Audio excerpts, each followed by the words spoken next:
Today we will discuss about natural resources. जैसे कि नाम से ही पता है, नेचुरल मतलब वो रिसोर्सेज जो हमें नेचर से मिले हैं, जिनको हम बना नहीं सकते.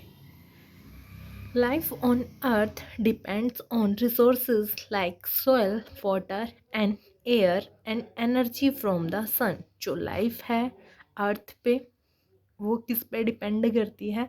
सोयल पे डिपेंड करती है, वाटर पे डिपेंड करती है, एयर पे डिपेंड करती है. और वो एनर्जी जो हमें कहाँ से मिलती है? सन से. सन से हमें कौन सी एनर्जी मिलती है? सनलाइट. लाइट एनर्जी और हीट एनर्जी, दो टाइप की एनर्जी मिलती है. Uneven heating of air over land and water bodies causes winds. जो अनइवन हीटिंग है एयर की वो किसकी वजह से हो सकती है? लैंड की वजह से और वाटर बॉडीज़ की वजह से, जिसकी वजह से ठंडी और गर्म दो तरह की हवाएं चलती हैं. Evaporation of water from water bodies. Water bodies से क्या होता है? इवेपोरेशन होता है. जब क्या होगा? सनलाइट से या हीट एनर्जी से वाटर क्या है? वेपर की फॉर्म में कन्वर्ट हो जाता है. एंड सब्स्टिट्यूएंट कंडेंसेशन गिव्स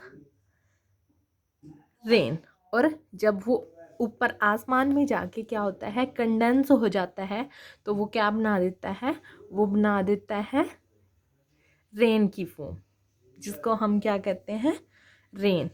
पानी पहले क्या होता है? जो वाटर है वाटर बॉडीज से इवेपोरेट होता है, उसके बाद क्या है? रेन की फॉर्म में वापस आ जाता है, जो हम वाटर साइकिल में भी डिस्कस करेंगे.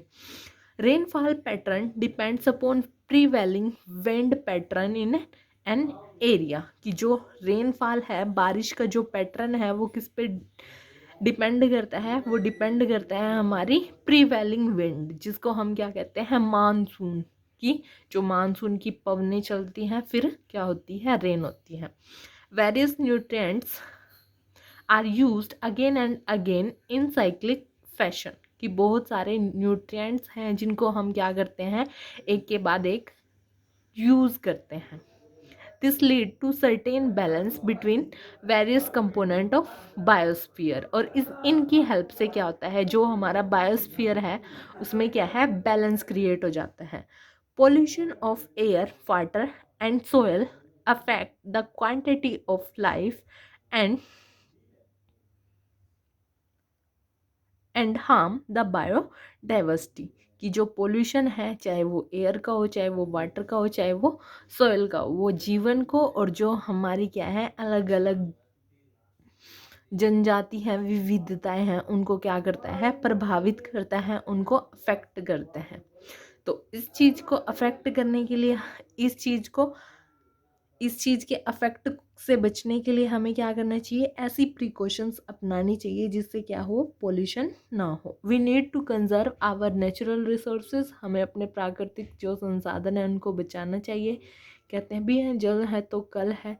जितने भी नेचुरल रिसोर्सेज हैं उनको सेव करना चाहिए and use them in A sustainable manner. और उन्हें उतना ही उपयोग करना चाहिए जितना हमें ज़रूरत है. तो ये थे कुछ मेन पॉइंट्स हमारे चैप्टर नेचुरल रिसोर्सेज के.